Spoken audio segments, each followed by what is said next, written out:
السلام عليكم ورحمة الله وبركاته. ازيكم يا حبايب قلبي؟ عاملين ايه؟ يا رب دايما تكونوا بخير وفي احسن احوال. معاكم يوميات سمر منير.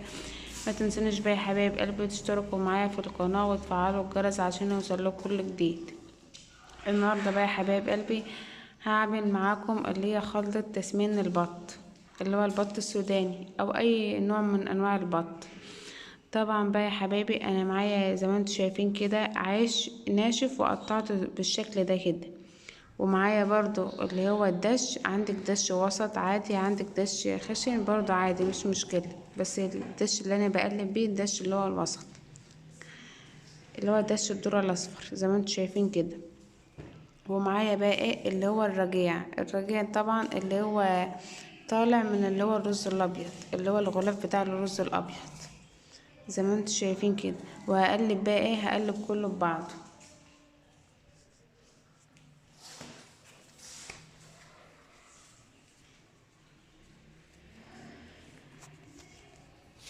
شايفين كده يا حبايبي اهو. هقلب بقى ايه، هقلب العيش بالرقيع بالدش.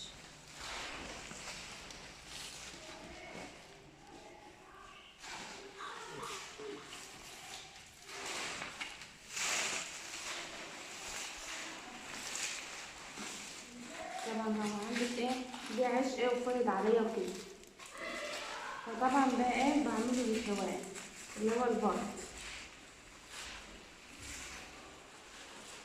اهو زي ما انتم شايفين بالشكل ده كده.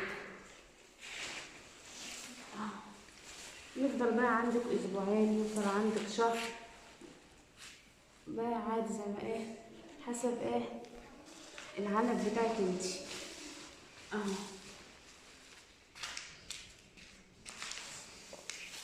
زي ما انتم شايفين ايه بالشكل ده كده. وعايزه تحطي برضو منه الفراخ بتحط عادي مفيش مشكله.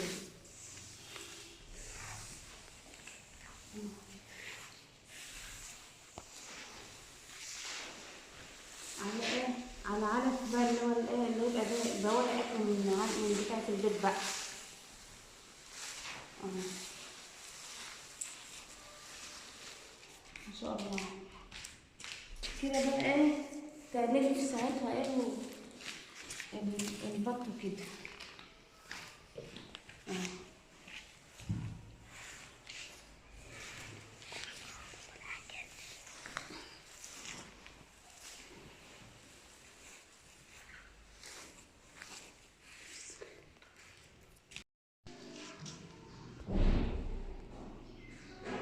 وادي بقى يا حبايب قلبي زي ما انتم شايفين كده قلبت كله ايه، كله في بعض زي ما انتم شايفين كده. الدش على العيش على الرغيف، معايا بقى برميل زي دول كده.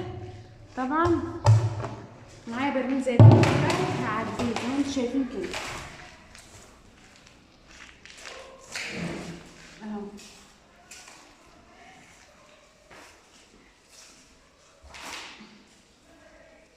كده بقى ايه بيبقى العلب بتاعي ايه جاهز. حتى لو انت في مشوار او انت رايحه مشوار ومستعجله هتطلعي من الجردل على طول، بدل ما تاخدي من الشجره دي والشجره دي، لا هتطلعي على طول من الجردل وتعملي البط بتاعك ايه في ثواني زي ما انت شايفه كده اه. ان شاء الله.